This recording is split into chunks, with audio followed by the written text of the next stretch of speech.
in this is we have Elizabeth there to really sell the fact that Booker's taking a second on this decision. He doesn't know what to do. He's scared. He's awed by what she just did. So it's not a it's a challenge, but like Ken says, it's more of an opportunity. No one's ever done anything like this before, and the time and the attention that's going into it, it can't fail. The story's too good, you know. So, but at the same time, it is on us to make sure that we don't suck.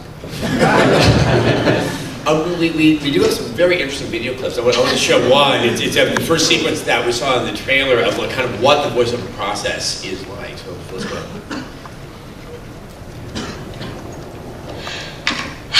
Elizabeth. Promise me. I will stop him. That is an oath you cannot keep. But promise me that if it comes to it, you will not let him take me back. It won't come to that. All right?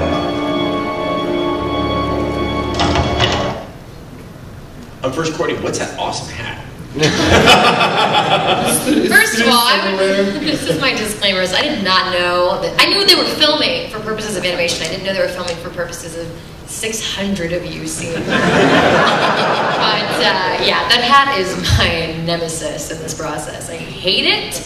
Prada is actually coming out with it next year. Is there it's a very high-tech piece of gear. We take a baseball cap and we cut everything but the bill and we stick a microphone on it. And, yes.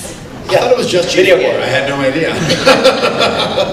Yeah, that we're talking about doing. We're gonna do some revamp that hat. Merchandising. Come on, guys. So in doing that, Courtney, did you have an idea of what the game was going to look like, how the character would be animated? I mean, where was your head when that was going on?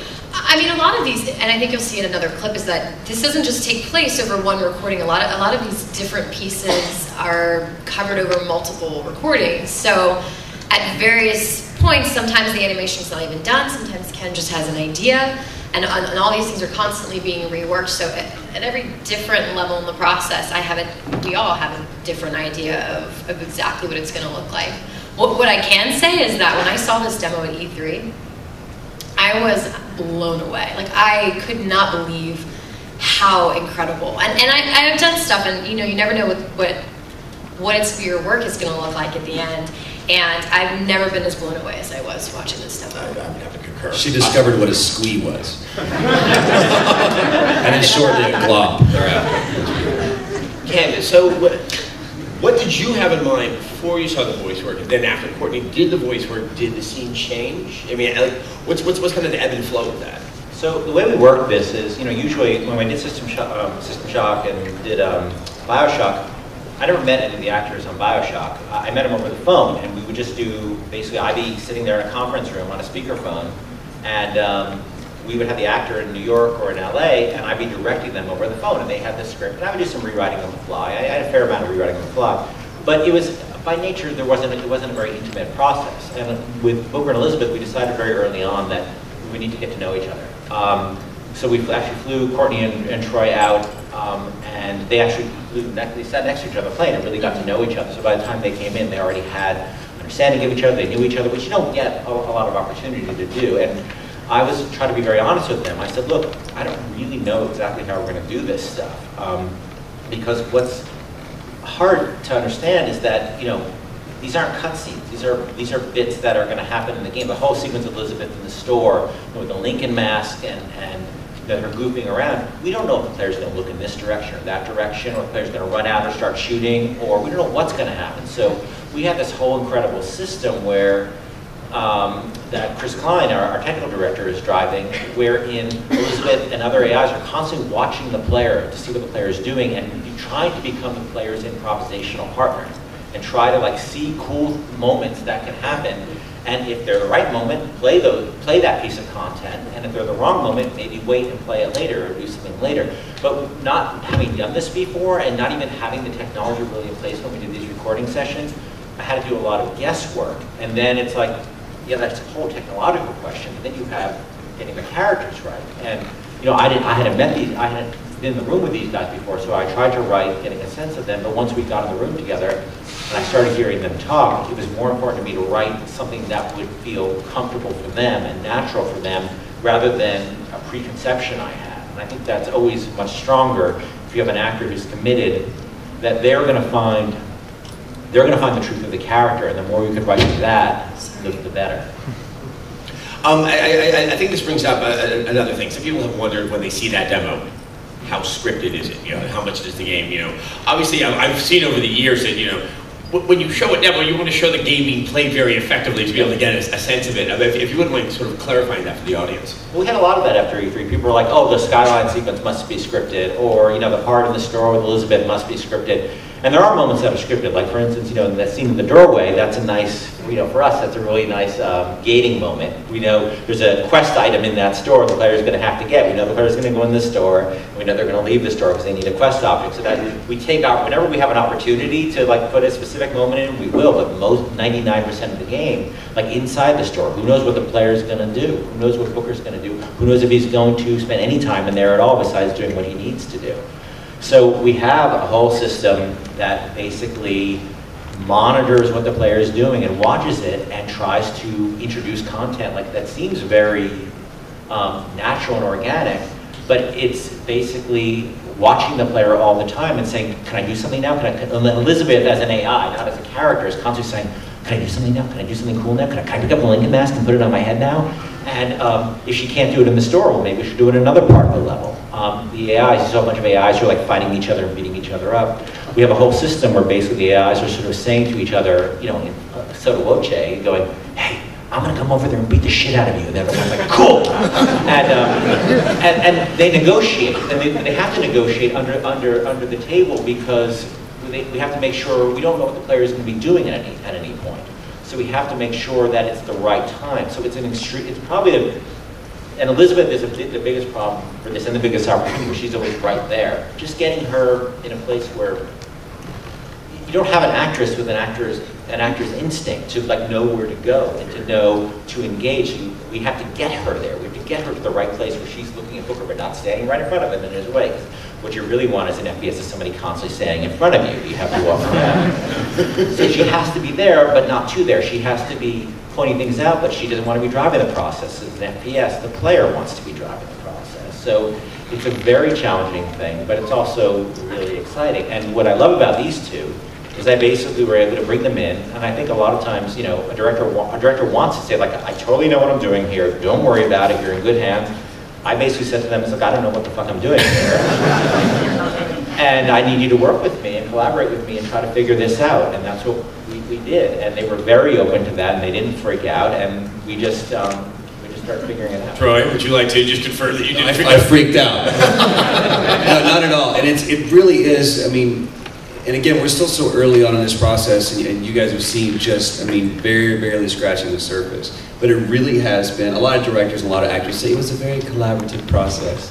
But it really is. I mean, there were this one scene of 3 lines that we sat and camped on for a solid hour. And like, just got out of the room, we're like, okay, what are we trying to do? What are we trying to do with this? And Ken is incredibly open to suggestions and rewrites. There's no ego involved. It really is just trying to simply make the best game possible, and specifically the best scenario possible for the player. And that's not, I would say that, I mean, I obviously haven't done that much video game work, but that is, that kind of humble nature is not typical of people in this industry.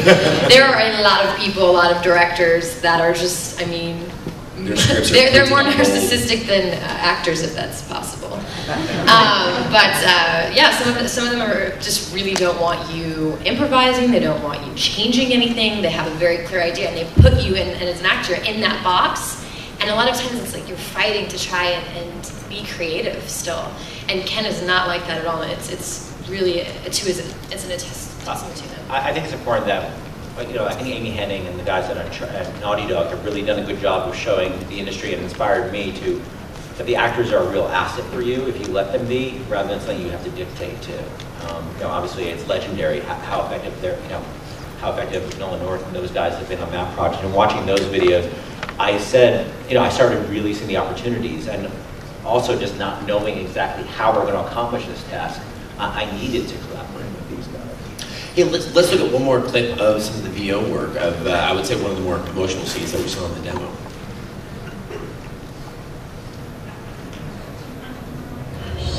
Baby, don't say a word. Mama's gonna buy you a mockingbird. Shh, it's gonna be okay. Shh. It's a horse. Horses die. He's in pain. Not for long. I need you to step back. Wait, there's a tear. See, right here. Elizabeth, it's just an animal. I can control it this time. It is too powerful. You won't be able to stop it. I wasn't asking for permission. And also, let's go ahead and look at the next clip, which I think if any of you have seen the demo is one of the most shocking moments in it. Let's go ahead and take a look at it.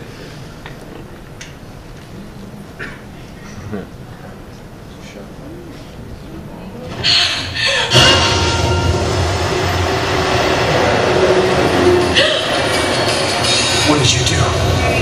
What did you do?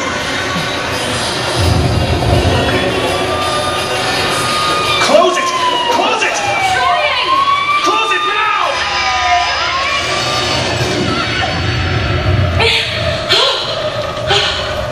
What was that?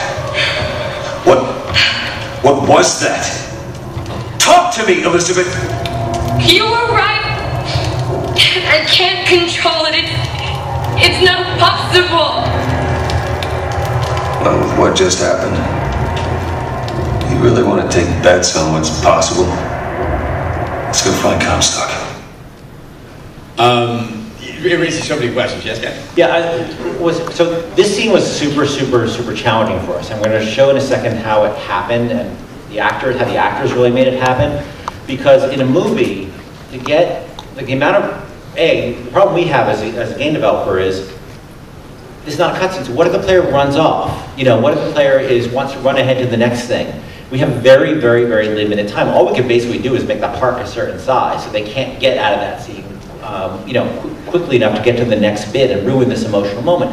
So as a writer, I have to write really fast. Like that scene, if I was writing as a movie, I'd probably want to take a minute and a half to get Courtney to, to legitimately build to the emotion. So the problem I have as a writer is she had to get to this really strong emotional place for saying you were right, but she didn't have as an actor any time to get there in the scene, in an actual scene. So we were really struggling with it all day, and then we had the idea that, you had the idea that Troy should Berate me.